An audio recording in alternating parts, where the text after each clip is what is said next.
দর্শক শুভেচ্ছা। সামিয়া মুন আছি আজকের আয়োজন নিয়ে। আমার কাছে আছে শোবিজ ওয়ার্ল্ডের অনেক অনেক ইনফরমেশন। আমরা আছি ফেসবুকেও। লগ ইন করুন facebook.com/showbiz.tonight পেজে। Let's explore to the world of showbiz. Showbiz ওয়ার্ল্ডের আগ্রহী দর্শকরা আপনাদের প্রথমেই আপডেট করতে চাই এক্সাইটিং কিছু ইনফরমেশন দিয়ে। চলুন বিস্তারিত দেখি শোবিজ টুনাইট আপডেট থেকে।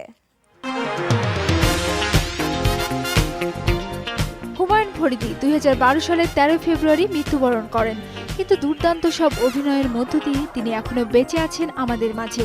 মঞ্চ, টেলিভিশন ও চলচ্চিত্র সব জায়গায় অভিনয় প্রতিভার পরিচয় দিয়ে তিনি হয়ে ওঠেন কিংবদন্তি এক অভিনেতা। আজ এই কিংবদন্তি অভিনেতার জন্মদিন।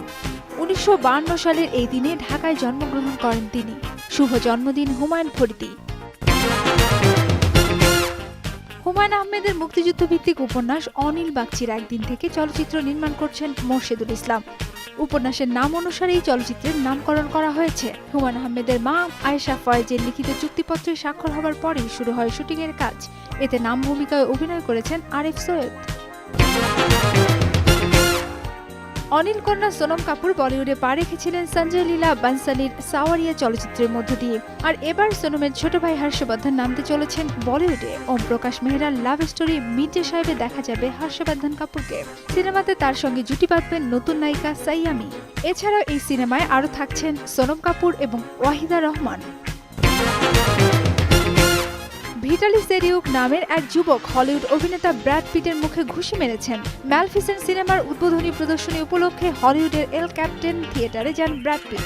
অনুষ্ঠানে অটোগ্রাফ দিচ্ছিলেন আর ছবি তুলছিলেন তিনি। এ সময় ওই যুবক দৌড়ে এসে ব্র্যাডের মুখে ঘুষি মারেন, আর তখন তার পাশে ছিলেন অ্যাঞ্জেলিনা জোলি। সন্দেহভাজন হামলাকারীকে গ্রেপ্তার করা হয়েছে, তবে হামলার উদ্দেশ্য এখনো জানা যায়নি।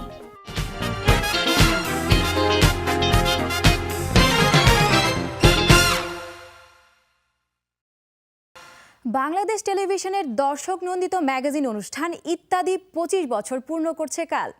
25 বছর ধরে একটি অনুষ্ঠানের মধ্য দিয়ে যিনি চুম্বকের মতো করে সারা দেশের মানুষকে ধরে রেখেছেন, তার নাম হানিফ সংকেত। আর তাই ইত্যাদি এবং হানিফ সংকেত আজ সমার্থক। এতদিন ধরে মানুষের আস্থা ধরে রাখার মূল মন্ত্র অনুষ্ঠানটির কন্টেন্ট ডিজাইন। হানিফ সংকেত সবসময় তার স্টোরি লাইন আপে এমন কিছু ব্যক্তি এবং তার কাজকে তুলে ধরেছেন প্রচার হওয়ার আগ পর্যন্ত মানুষ যা সেইভাবে জানতই না। গ্রাম বাংলার সেই সব মানুষদের কষ্ট আর হাসি মাখা মুখই ইত্যাদিকে আজ এই পর্যায়ে নিয়ে এসেছে। এটি কি জনপ্রিয়তার একমাত্র রহস্য?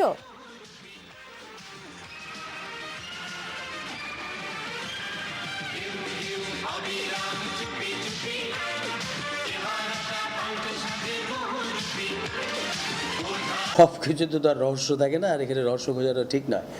আসলে বিষয়টি হচ্ছে যে আমি যে কাজগুলো করি এগুলো একটা দায়বোধের জায়গা থেকে করি। আর আমি মনে করি যে প্রতিটি শিল্পীরই একটা কমিটমেন্ট, একটা দায়বোধের জায়গা থাকা উচিত। আর যখনই দায়বোধ আসবে আর সেই লোকটির প্রতি দর্শকের একটি আকাঙ্ক্ষার সৃষ্টি হবে, তাকে বুঝতে হবে যে দর্শকের সঙ্গে তার সম্পর্কটা কী। আমি একটি নীতিতে বিশ্বাস করি যে আমাদের জন্য দর্শক নয়, দর্শকের জন্য আমরা। যতদিন দর্শক আমাকে চাইবে ততদিন আমি থাকবো, এবং আমার শারীরিক ক্ষমতা যদি থাকে অনুষ্ঠানটি করার ব্যাপারে, যে আমি যে সক্ষমই করব। দর্শক না চাইলে আমি জোর করে কোনোদিন অনুষ্ঠান করবো না, কারণ অর্থ, লোভ, মোহ এগুলোই আমার নাই আর কি। ব্যান্ড লালনের গানের মৌলিক সুরকে খানিকটা ভেঙে রক ঘরানার উপস্থাপন করে তরুণ প্রজন্মের মাঝে ব্যাপক জনপ্রিয়তা অর্জন করেছে ব্যান্ডটি। জাতিসংঘের সদর দপ্তরে অনুষ্ঠিত একটি কনসার্টে পারফর্ম করতে যাচ্ছে এই ব্যান্ডটি। বিস্তারিত দেখে নিব প্রতিবেদনে।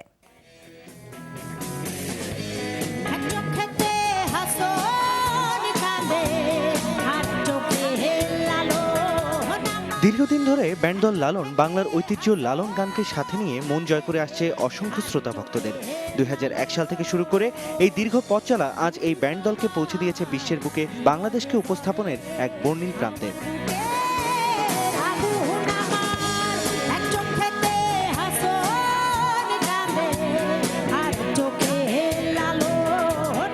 ব্যান্ডদলটির প্রধান ভোকাল সুমি, যিনি শুরু থেকেই লিড ভোকাল হিসেবে যুক্ত হন লালন ব্যান্ডে। 2003 সালে বেনসন অ্যান্ড হেজেস স্টার সার্চে সেরা একক শিল্পীর খেতাবও অর্জন করেন লালন ভক্ত এই গায়িকা।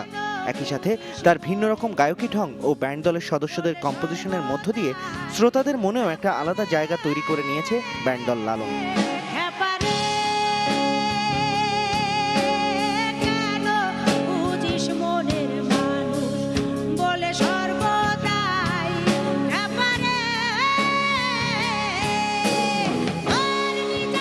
2007 সালে সাউন্ড মেশিন থেকে প্রকাশ পেয়েছিল ব্যান্ড দল লালনের প্রথম অ্যালবাম বিপ্রতীপ। প্রথম অ্যালবামের সাফল্যের পর 2009 সালে প্রকাশ হয়েছিল দ্বিতীয় অ্যালবাম খ্যাপা। এরপর আর পেছনে ফিরে তাকাতে হয়নি তাদের। শ্রোতারা তাদের দিয়েছে আকাশ ছোঁয়া খ্যাতি। আর এর ধারাবাহিকতায় 2012 সালেও প্রকাশ পেয়েছে তাদের আরও একটি অ্যালবাম।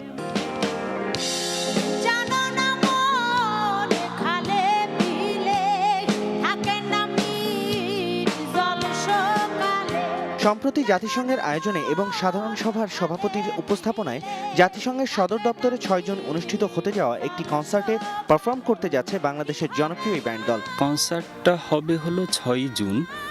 এটা জাতিসংঘের সদর দপ্তর নিউ ইয়র্কে, ওখানে জেনারেল অ্যাসেম্বলি হল, যেখানে সারা পৃথিবীর লিডাররা এসে মিটিং করেন। ওই অ্যাসেম্বলি হলে এই কনসার্টটা হবে। পরবর্তীতে প্রচারণার কাজে এই গানগুলিকে নিয়ে ওনারা কাজ করবেন। সাইজির গান করি যেহেতু ব্যান্ড লালন, আর আমি তো সাইজির পথে চলছি।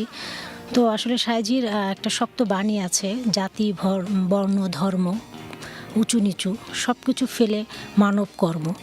তো সবাইকে এইটাই বলবো যে মানব কর্মের প্রতি যদি আমরা একটু সচেতন হই, তাহলে আসলে এ ধরনের প্রাপ্তি সবসময় আসবে। পৃথিবীর সবার জন্য ভালোবাসা, তাই ভালোবাসার নতুন একটি রূপের মধ্য দিয়ে পৃথিবীর প্রতিটি মানুষের মাঝে ভালোবাসার বৈচিত্র্যকে ভাগাভাগি করে নেওয়াই এই কনসার্টের উদ্দেশ্য, যেখানে বাংলাদেশের হয়ে প্রতিনিধিত্ব করবে বাংলার জনপ্রিয় এই ব্যান্ড দল লালন। SM Sabbir, showbiz tonight.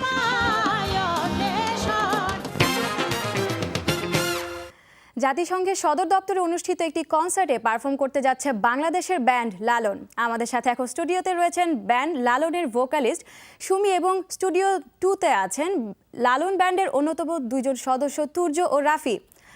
আপনাকে অনেক অনেক স্বাগত আমাদের স্টুডিওতে আসার জন্য। সবাইকে অনেক শুভেচ্ছা। এবং আমি তুর্য রাফিকেও স্বাগত জানাচ্ছি আমাদের 2-তে স্টুডিওতে আসার জন্য। আমরা আপনার সাথে কথা বলবো, কিন্তু আমরা একটু আসাদুজ্জামান নূরের সাথে কথা বলবো, আমাদের সংস্কৃতি মন্ত্রী। হ্যালো স্যার, আপনি শুনতে পাচ্ছেন আমাকে? হ্যাঁ, শুনতে পাচ্ছি। স্যার, বাংলা ব্যান্ডের সিলেকশন ক্রাইটেরিয়াটা কি ছিল? এই অনুষ্ঠানটা তো জাতিসংঘের, এবং তারা চেয়েছিলেন যে যে দলটি আসবে তার মূল যিনি শিল্পী তিনি একজন নারী হবেন। তো এবং ওনারা চেয়েছিলেন যে লোকগীতির ব্যাকগ্রাউন্ড থাকলে ভালো, এবং একটু কনসার্ট ওরিয়েন্টেড হতে হবে আর কি। তো সেই সবকিছু মিলিয়ে একজন নারী শিল্পী যে দলকে লিড করে, এরকম ভাবে সবকিছু মিলিয়ে এই সিলেকশনটা হয়েছে। এবং এটির আমন্ত্রণকারী সংস্থা হলেন আমাদের জাতিসংঘে বাংলাদেশের যিনি প্রতিনিধি আছেন মোমেন সাহেব, তিনি আসলে এটার মূল উদ্যোক্তা। আচ্ছা, জাতিসংঘের সদর দপ্তরে মানে ব্যান্ড লালন ব্যান্ডের মতো মানে বাংলাদেশ থেকে যাচ্ছে, তো এটা আপনি কিভাবে দেখছেন? এটি তো আমি মনে করি আমাদের জন্য খুব একটা ভালো ঘটনা হবে, কারণ আমাদের দেশের যে শিল্পীদের যে নানান ধরনের বৈচিত্র্য আছে, নানান ধরনের দক্ষতা আছে, এবং আমরা যে আন্তর্জাতিক মানে পৌঁছতে পারি সেটি প্রমাণ করার একটা সুযোগ ঘটবে বলে আমার ধারণা। আচ্ছা, এটা কি অব্যাহত থাকবে এই ধরনের উদ্যোগটা? হ্যাঁ, আমরা চেষ্টা করছি। আজকাল আমরা চেষ্টা করছি, যেমন আগামীতে আমাদের দক্ষিণ কোরিয়াতেও আমাদের এই ধরনের একটি, ঠিক এই ধরনের না, মানে ওখানে রিসার্চ ওরিয়েন্টেড কিছু কাজ করার জন্য ফোক সং নিয়ে আমাদের দেশের ফোক এবং এটা নিয়েও আমরা এক ধরনের উদ্যোগ গ্রহণ করছি। সেখানেও আমার মনে হয় যে দুটো মিলিয়ে আমরা নতুন একটা ঘটনা করতে পারবো, যেখানে আমরা বাংলাদেশকে তুলে ধরতে পারবো। স্যার, আপনাকে অসংখ্য ধন্যবাদ যমুনা টেলিভিশনের ফোনে আপনার সাথে যুক্ত হওয়ার জন্য। অনেক অনেক ধন্যবাদ। দর্শক, এখন আমরা আবারও চলে যাচ্ছি ভোকালিস্ট সুমির কাছে। সুমি আমাদের স্টুডিওতে এসেছেন, অনেক অনেক ধন্যবাদ। তো যেহেতু গানের মানুষ, আমরা প্রথমে গান দিয়ে শুরু করছি। হ্যাঁ, তার আগে নূর ভাইয়ের ফোনটি পেয়েছি। নূর ভাইকে অসংখ্য ধন্যবাদ ব্যান্ড লালনের পক্ষ থেকে। আমরা একটু যেহেতু গানই করি, গান করার পরে নূর ভাইয়ের কথার কিছু অংশ ধরে কিছু কথা বলবো অবশ্যই। জি, অবশ্যই।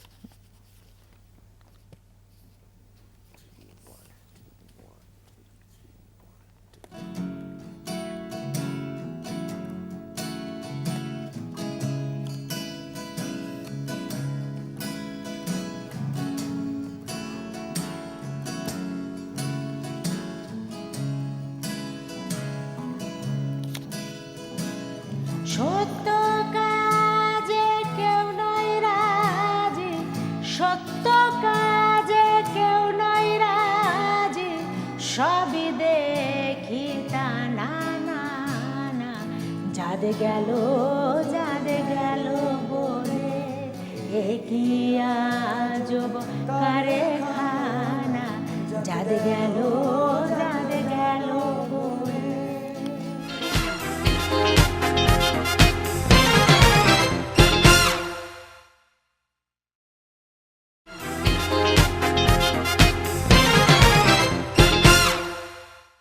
বাংলা গানের বিশ্বায়নের লালন তৈরি করেছে একটি নতুন অধ্যায়।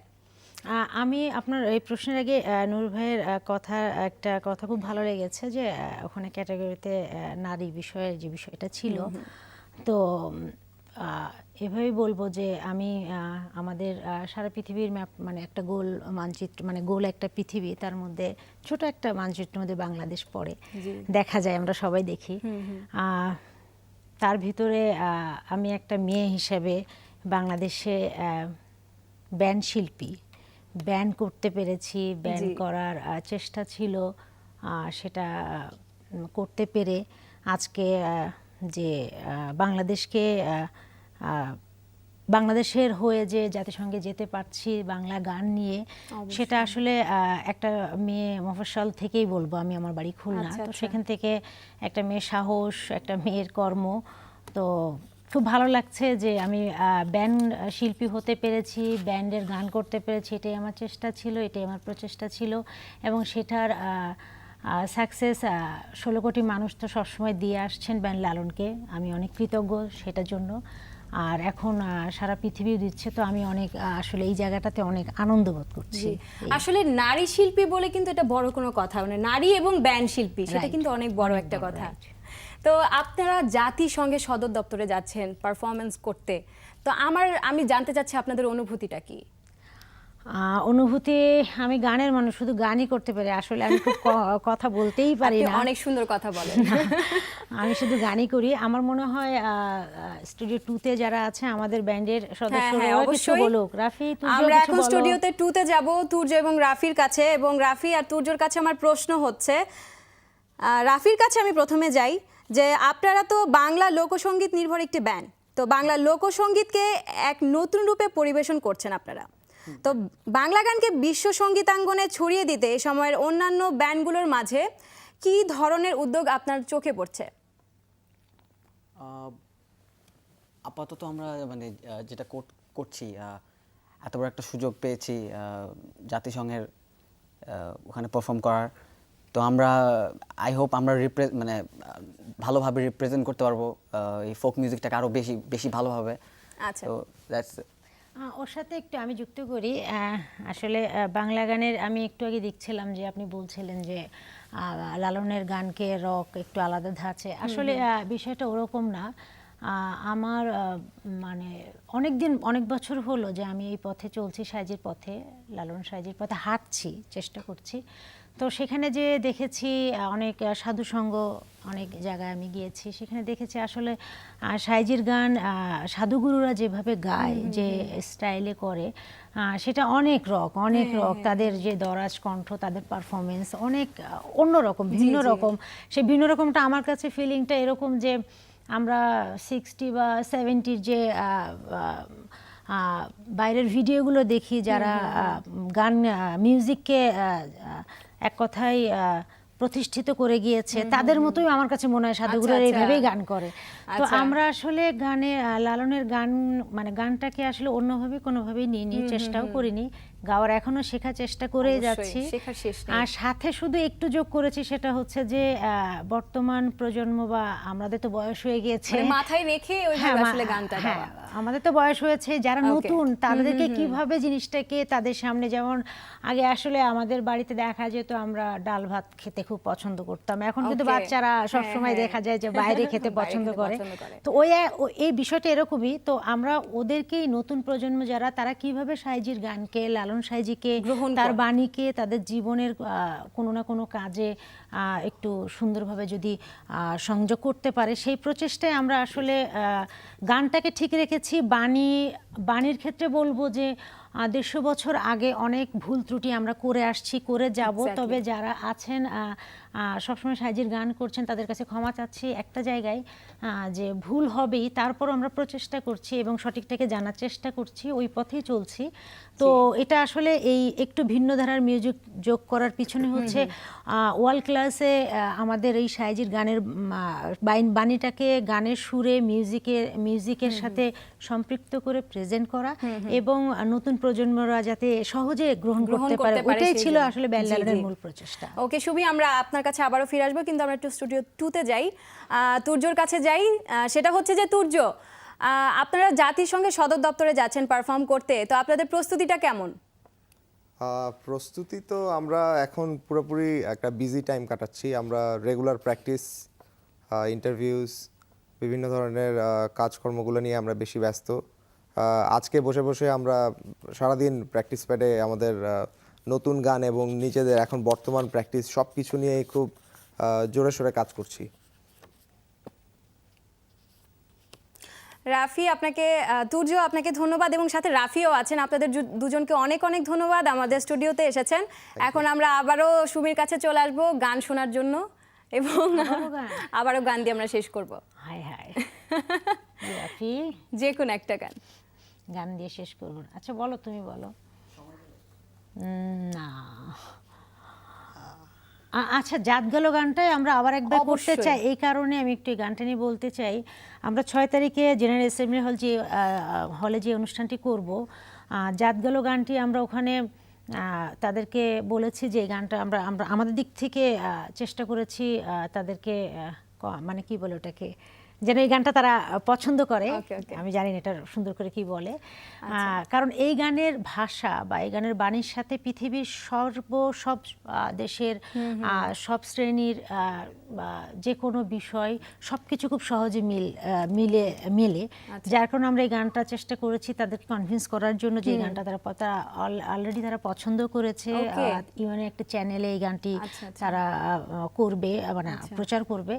তো আমার মনে হয় এই গানটি দিয়েই শেষ করি। এই গানটাই হচ্ছে আচ্ছা, আসলে আমি আমাদের আরেকটা question করি। ইউএনের এবার স্লোগান, জাত গেল জাত গেল। ওয়াও, এটা খুবই গর্বের বিষয়। আরেকটা আমি আচ্ছা। প্রশ্ন করতে চাই, সেটা হচ্ছে জাতিসংঘের সদর দপ্তরে তো আপনারাও যাচ্ছেন, কিন্তু এছাড়া আর কে কে পারফর্ম করতে যাচ্ছে? তুর্য বলো, কে কে যাচ্ছে? আমরা এখানে জাতিসংঘের যে জেনারেল অ্যাসেম্বলি হলে যে কনসার্টটা হচ্ছে, সামার কনসার্ট, এটাতে দুটো ব্যান্ড আছে। একটা হচ্ছে ক্যারিবিয়ান ব্যান্ড কাসাভ নাম, আর বাংলাদেশ থেকে ব্যান্ড লালন। তাছাড়া আরও ইন্ডিভিজুয়াল আর্টিস্ট আছে, তাদের মধ্যে ডেভিড রুডার, ম্যাকেল মন্টানো এবং ইমানুয়েল জাল ফ্রম সাউথ সুদান, তারা Okay. আছে আর কি। এখন আমরা তাহলে আবার গানে চলে আসি। গানটা করে তো মনে হয় অনুষ্ঠানটা শেষ হয়ে যাবে নাকি? তো শেষের আগে একটা কথাই বলবো যে এটা আসলে 16 কোটি মানুষকে বলতে চাই, সারা বিশ্বের পৃথিবীতে যারা বাংলা ভাষাভাষী মানুষ আছেন সবাইকে বলতে চাই, এটা আসলে ব্যান্ড লালনের শোনা বা ওরকম কোনো আমরা আনন্দ উপভোগ করছি না। এটা বাংলাদেশের অনেক বড় প্রাপ্তি, অনেক বড় পাওয়া যে আমরা বাংলা গান করতে পারছি ওখানে, এবং মানে এটা আমাদের সবার সাফল্য এভাবেই আমরা দেখছি। আপনাদেরও মনে হয়, আমি যা আমার অনুভূতি যে আমার যেভাবে ভালো লাগছে সবার একই রকম ভালো লাগছে। এই তো। আর যমুনা টিভিকে অনেক ধন্যবাদ, অসংখ্য, Jamuna television and Showbiz Tonight। আজকে অনুষ্ঠানে আসতে পেরে এই নিউজটা দিতে পারলাম। আর গান করতে করতে চলে যাব। সবাই দোয়া করবেন যেন সুন্দরভাবে ওখানে যেতে আমরা পৌঁছাতে পারি, এবং দেশে যেভাবে গান করি আপনারা তো সবসময় দেখেছেন আমাদেরকে কিভাবে আমরা গান করি, ঠিক এইটাই যেন ওখানে করতে পারি। ইনশাআল্লাহ, আপনাদের অনেক ভালো ভালো লাগাটা, হবে। হ্যাঁ এটাই যেন করতে পারি, আবার অনেক সুন্দরভাবে ভালো দেশে হবে। যেন ফিরে আশা আসতে করছি পারি। অনেক ভালো আচ্ছা। হবে। ওকে, আমরা গানে যাই।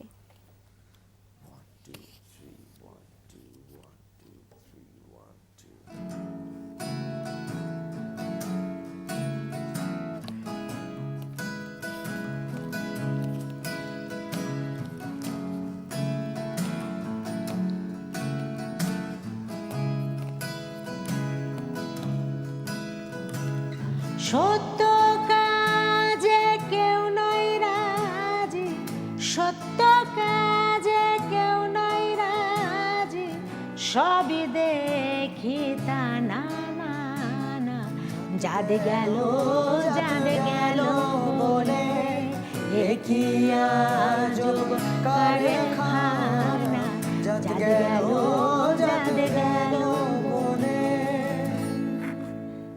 অসংখ্য ধন্যবাদ সুমি, আপনাদের জন্য রইল অনেক অনেক শুভকামনা এবং আপনাদের ব্যান্ড দলের আরো অনেক সদস্যদের জন্য রইল আরো অনেক শুভকামনা। থ্যাংক ইউ সো অনেক মাচ। শুভেচ্ছা। দর্শক, এখনই আমাদের সময় শেষ হয়ে গেছে এবং আমরা আজকের মতো আমাদের সময় এখানেই শেষ। আবার আগামীকাল দেখা হবে সেম টাইম সেম চ্যানেলে। সবাই ভালো থাকুন আর দেখতে থাকুন শোবিজ টুনাইট। আল্লাহ হাফেজ।